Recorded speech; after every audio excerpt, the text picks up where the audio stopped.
Bonjour à tous, bonjour à toutes et bienvenue sur la chaîne de Mouna Guidance. Bienvenue sur le podcast qui donne une voix aux énergies du tarot. Ici, chaque épisode est une rencontre, une plongée dans l'intimité des arcanes. On oublie les manuels et les tirages mécaniques. Je t'invite à ressentir, à écouter, à t'enchanter. Chaque arcane est une énergie vivante, un archétype qui nous traverse. Prends une grande inspiration et laisse l'énergie du jour t'habiter. Et aujourd'hui, nous allons rentrer dans l'univers du pendu. Pour bien comprendre son énergie adulte, on va rentrer dans son enfance.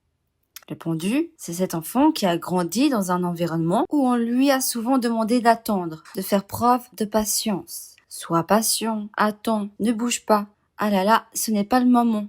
Parfois, on l'a oublié, mis de côté, comme s'il était un petit peu perché, ailleurs, dans un autre monde. Parfois, c'est cette énergie qui va aussi représenter les contraintes physiques. Alors, ça peut être un handicap, une maladie, une blessure, qui vont limiter les mouvements, l'obligeant à se mouvoir autrement, à accepter l'inertie imposée par son corps. Le pendu souvent grandit dans l'attente et dans l'invisible, dans son moment suspendu. Oui, alors on l'a très tôt appris à attendre que les adultes soient disponibles, attendre que les émotions passent, attendre à son tour, sans jamais savoir quand il viendra. Il va également donc apprendre à s'effacer doucement. Pas forcément parce qu'on ne l'aime pas, mais parce qu'il est souvent né dans un environnement chargé de silence ou d'inquiétude, où les adultes eux-mêmes n'ont pas la place intérieure pour pouvoir l'accueillir vraiment. Un parent dépressif ou débordé, un climat familial où l'on évite le conflit en se taisant, un frère ou une sœur qui va prendre toute la place, des injonctions à ne pas déranger, à ne pas faire d'histoire, à se montrer sage. Et l'enfant se suspend alors à ses consignes. Il comprend très tôt que son énergie ne doit pas être comprimée pour ne pas alourdir l'atmosphère. Également l'enfant qu'on oublie un peu, ou alors qu'on va mal comprendre. C'est aussi cet enfant qu'on laisse dans son coin. Pas forcément par malveillance, mais parce qu'on ne sait pas vraiment comment l'approcher. Il ne joue pas comme les autres, il ne court pas après les ballons. Il est souvent dans son monde intérieur qui est tellement dense. Alors il va en devenir inaccessible. On le croit à tort, rêveur, lent, dans la lune. Mais en réalité, il capte tout. Il va capter les chuchotements dans une pièce voisine, les silences entre les phrases, les non-dits dans les regards. Il observe sans intervenir, très souvent. Et très souvent, il ressent sans forcément comprendre. Et il se tait, parce que ses mots ne trouvent pas l'écho. C'est un enfant qui va très peu parler, ou même avoir de la difficulté à s'exprimer. Alors, c'est une solitude étrange, créative, et un peu inquiétante pour les parents. Ce silence, cette mise à l'écart, choisie ou subie, devient son royaume. Il va créer des univers entiers, avec des peluches, avec deux ombres, avec une chanson dans la tête. Il peut rester 1 heure à fixer juste le mouvement d'un rideau. Il va parler à voix basse à ses objets, ou se fabriquer une autre langue que seul lui comprend. On le retrouve parfois couché sous la table, ou les pieds contre le mur, la tête à l'envers, en train de voir le monde autrement. Cette solitude n'est pas toujours douloureuse, elle est pleine de vertiges, de questionnements et de beauté invisible. Mais elle peut devenir un gouffre quand personne ne vient le rejoindre. Chez certains enfants pendus, cette énergie prend racine dans le corps. Donc, on va parler de blessures, de différences physiques, quelque chose qui va le ralentir, le bloquer, l'immobiliser, être une douleur chronique, un bégaiement, une maladresse physique ou simplement une hypersensibilité sensorielle. Les bruits vont être très difficiles pour cet enfant. Mais au lieu de lutter, il s'adapte à sa manière. Il enroule ses gestes, il ralentit ses mouvements, il apprend à se tenir entre les lignes du monde. Son corps devient un instrument de perception inversée. Ce qui marque profondément l'enfant pendu, c'est ce sacrifice invisible, permanent, discret. Il se plie au désir des autres, il retient ses mots, il ralentit ses élans. Il dit oui pour éviter le conflit. Il devient ce qu'on attend de lui pour maintenir la paix. Mais au fond, il meurt un peu dans chaque compromis. Il se suspend, littéralement, entre ce qu'il est et ce qui doit être. Il apprend à voir les choses à l'envers, à ressentir ce que personne ne formule. Il devient une antenne vivante du monde subtil. Il comprend les émotions, les tensions, les silences et les rêves. Alors, plus tard, il pourra devenir un guérisseur, un artiste du paradoxe, un conteur du silence. Il ne cherchera pas à convaincre, il observe, il ressent et il murmure.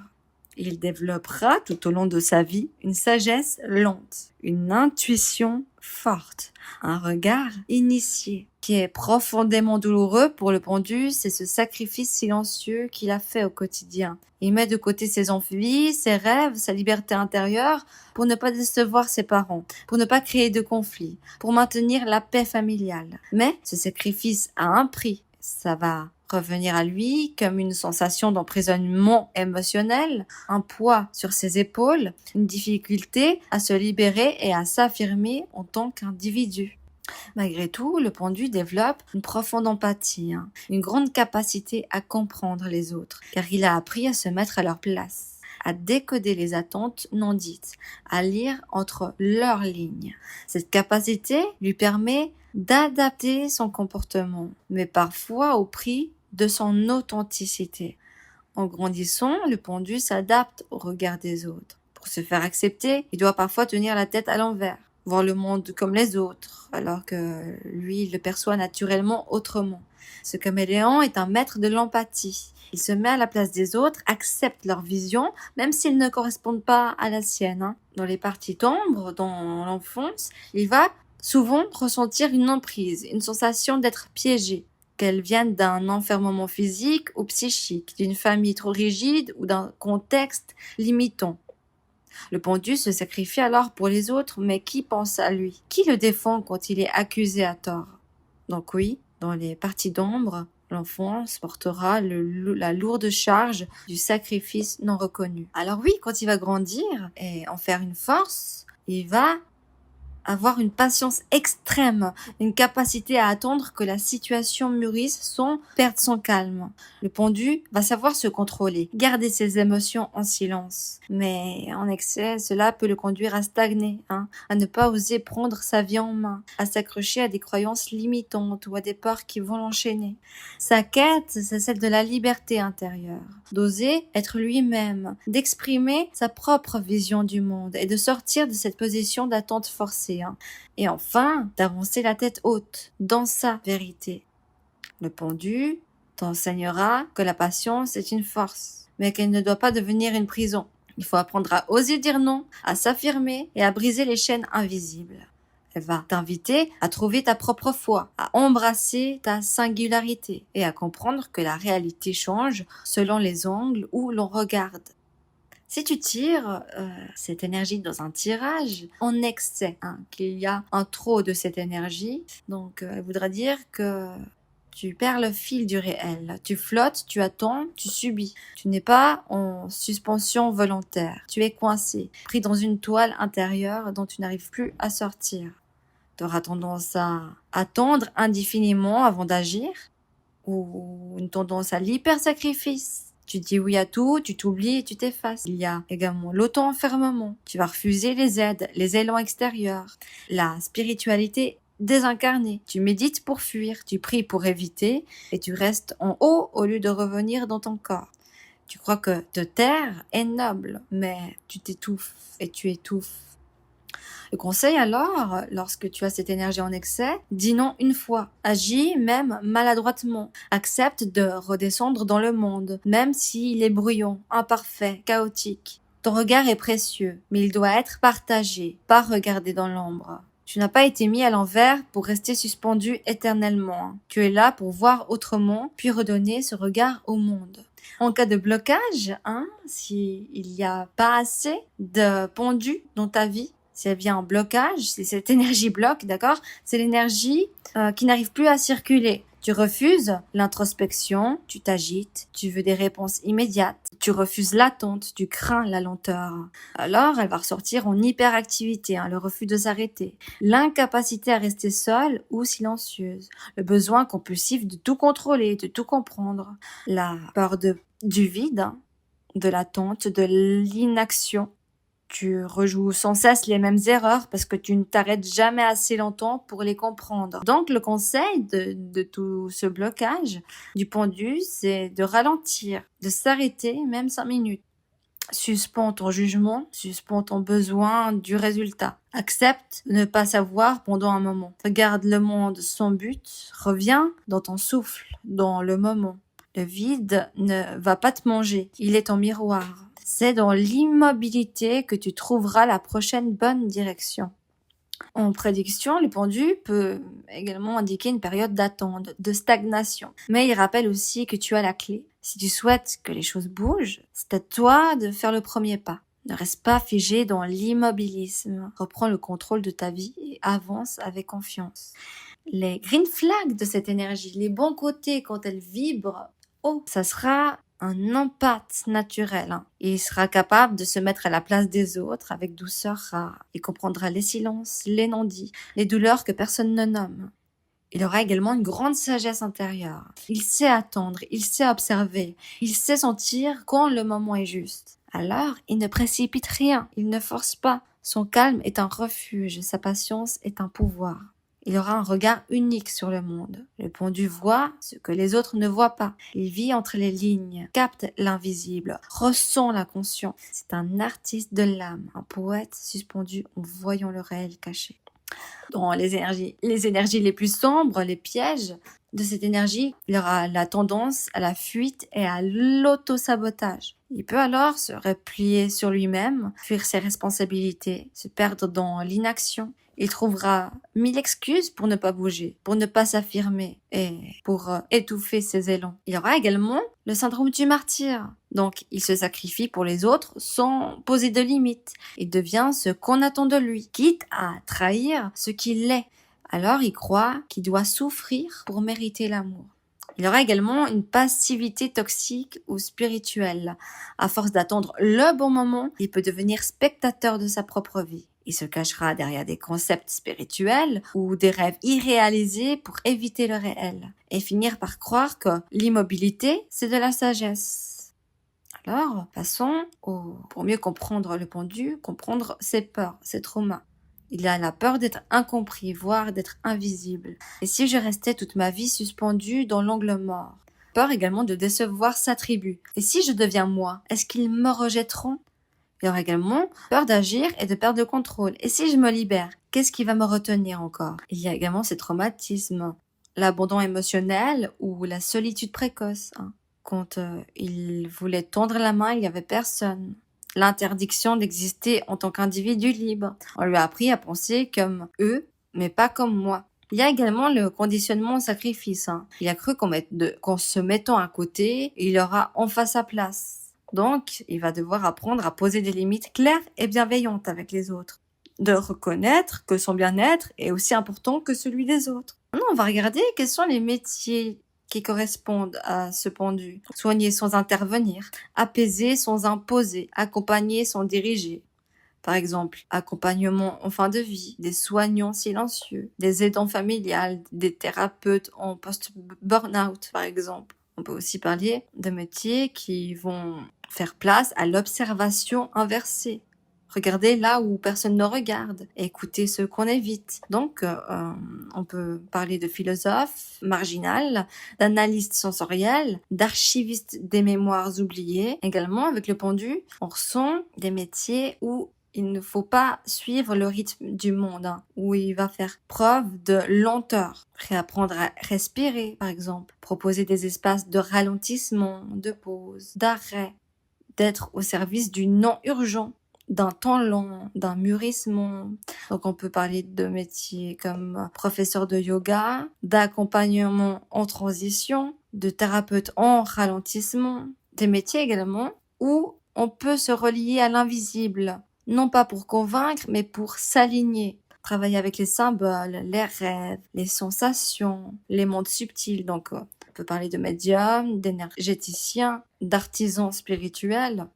Et tout métier qui ont le sens du sacrifice caché. Par exemple, un assistant personnel dévoué, un soutien émotionnel qui ne va pas être payé, du bénévolat, par exemple.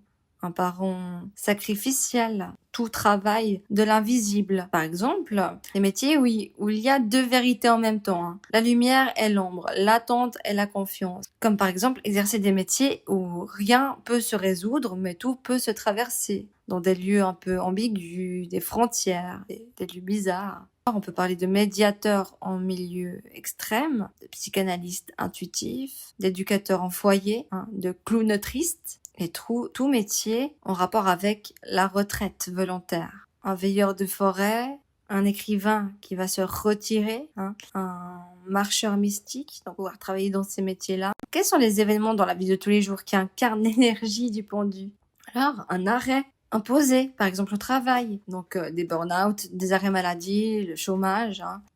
C'est également continuer un travail qui n'a plus de sens pour toi. Tu restes par loyauté ou par peur de décevoir. Il est là également par exemple dans l'amour, c'est aimer quelqu'un en secret sans jamais oser le dire, ou rester dans une relation qui ne te nourrit plus, juste par fidélité, par habitude ou pour ne pas blesser l'autre. Il vient également quand tu te figes dans une période d'anxiété, sans pouvoir réagir concrètement ou la fuir.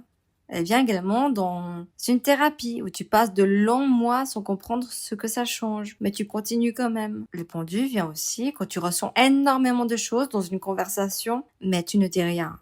Tu absorbes, tu comprends, tu ressens, mais tu restes muet. Tu sais, mais tu ne traduis pas.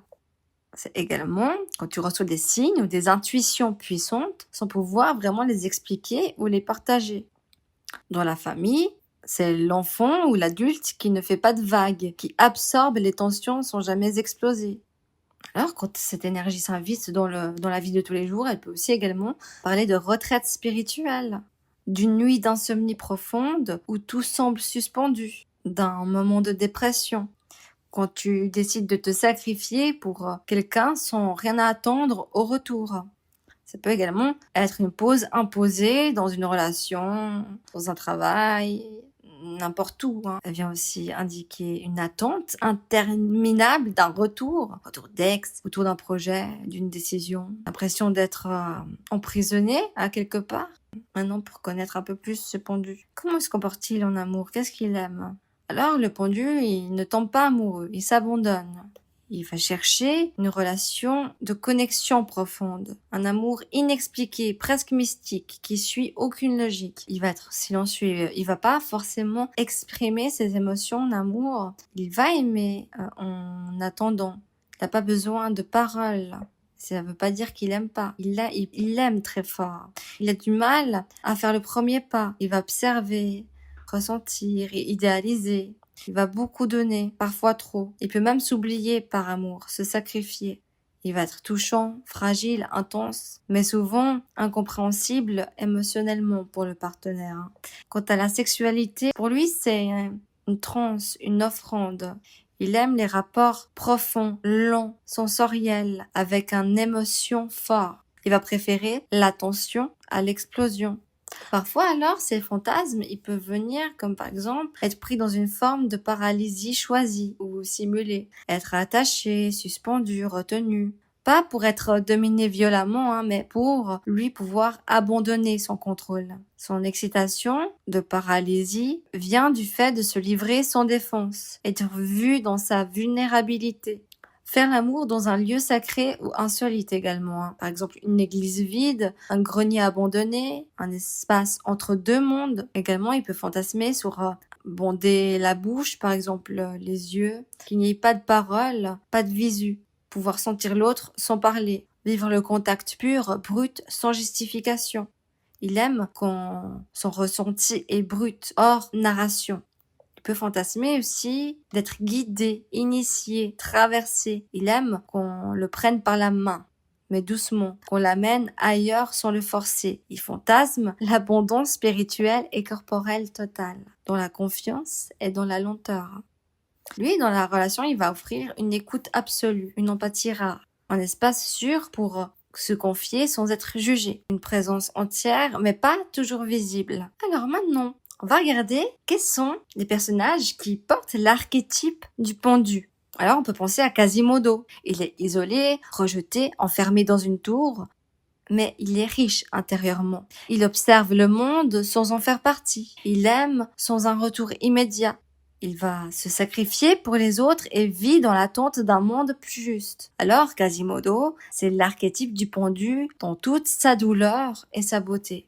Ariel, on peut citer Ariel dans La Petite Sirène. Elle quitte son monde, renonce à sa voix, donc le sacrifice, pour rejoindre l'inconnu. Elle rêve d'un ailleurs, reste longtemps suspendue entre deux mondes. Elle vit en flottant entre le désir et le silence. Alors, elle incarne le pendu romantique et passionné. Eleven, dans Stranger Things, elle est attachée à un laboratoire incomprise, doté de dons psychiques qui sont puissants. Elle vit alors dans l'inversion des mondes, le monde à l'envers. Elle se sacrifie pour protéger les autres. Donc, elle, ça va être l'archétype du pendu médium, sacrificiel et mystique. On peut également venir évoquer Forrest Gump dans Forrest Gump. Il est perçu comme différent, lent, naïf, mais il traverse la vie avec pureté, détachement, fidélité. Il observe, il va attendre, se sacrifier et aimer en silence. Il va toucher les autres par sa vérité sans filtre. Il incarne alors le pendu lumineux qui accepte son rythme propre. Wall-E, dans Pixar, c'est ce petit robot solitaire qui nettoie le monde sans rien attendre en retour. Il vit dans un silence profond, s'attache, observe et se transforme intérieurement avant de transformer le monde. Son amour est lent, désintéressé et poétique. Il incarne le pendu sacrifié et résilient. Si on pouvait citer ainsi un film, qui incarne 100% l'énergie du pendu, on peut nommer The Fountain. C'est un homme qui traverse les siècles pour comprendre la mort, l'amour, la transcendance. Le film est lent, symbolique, suspendu dans le temps. C'est une ode au sacrifice, à l'attente, à la transformation intérieure. Donc, comment on le reconnaît, ce pendu ? Comment il se comporte dans la vie de tous les jours? Quels sont ses tics verbaux, physiques? Il va souvent avoir une posture, par exemple, avoir la tête en bas, lier ses bras, avoir le regard vers l'intérieur. Il peut être souvent immobile, avoir la nuque tendue, faire des postures de yoga, être en suspension volontaire. Et qu'est-ce qu'il dit souvent alors? Quelles sont ses expressions favorites? Je sais pas, il faut voir. Oh, tu sais, je suis pas pressée. Ah, j'ai besoin de temps. Je ressens. Quels sont les lieux qui ont le symbolisme de cette énergie?